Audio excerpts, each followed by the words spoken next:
Patay ang menor de edad nga mag-igagaw nga dunay special needs human matrap sa nasunog nga balay sa Davao City. Ana sa 150 ka balay ang naugdaw samtang sobra 200 ka banay ang apektado sa sunog. Ari ang report ni John D. Esteban. Gilamoy sa dakong kalayo ang kabalayan sa Magallanes Street, Barangay 2A, Davao City. Dihang miulbo ang sunog banda alas 8 Sabado sa gabi. Makita sab ang pagpiti-piti sa mga nasunog nga kable sa kuryente.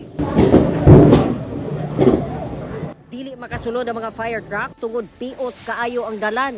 Busa, gisumpay-sumpay na lang ang mga fire hose. Mitabang na pod ang ubang residente sa pagpakgang sa kalayo. Alauna na sa kadlaw sa Domingo napalong ang kalayo. Pagkabuntag, mas kita ang gibiling danyos sa sunog. Na-recover ang patayng lawas sa mag-igagaw nga lalaki edad 11 o 14 anyos nga pulos dunay special needs. Nakaplagan ang mga patayng lawas nga nagtapad sulod sa banyo. Samtang samdansab ang ilahang paryente nga 17 anyos nga lalaki. Usa sa mga misulay og salbar sa mga bata mao ang silingang si Arnel. Nga isang tabang, di na gyud mo maduol sa kakasug sa init impact. Kay duha naman kabalay gyud ang nasunog nya ibuto man ang silin. Basi kami po'y mapiktahan na mahulugan migsin or katong wire nga nagbaga-baga na. Matong wala namin dool katong mga silingan kay di na siya makaya. Matod sa nakuhang impormasyon sa kapitan sa barangay, nabilin ra daw ang mga bata sulod sa balay nga walay nagbantay dihang miulbo ang sunog. Nangatan ako sa mga tao diri, gibiyaan lagi ng mga bata diha. Kay nagbantay, nag-inom lang daw diri sa pikas. Sumala sa BFP, paspas mekanit ang kalayo sanglit gama sa light materials ang kabalayan.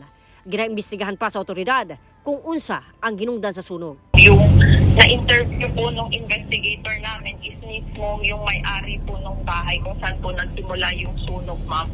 So, they stated na may naiwan daw po silang nakasaksak dun sa second level po nung bahay nila, ma'am.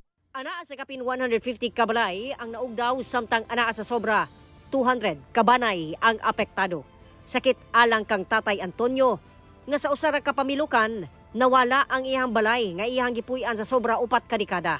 Apan wala siya mahimo kundili ang pagkolekta na lang sa mga nabiling bakal sinugwan pang mabaligya sa nasunog nga balay. Paspas kayo, dili mo sa ato mga sugod doon.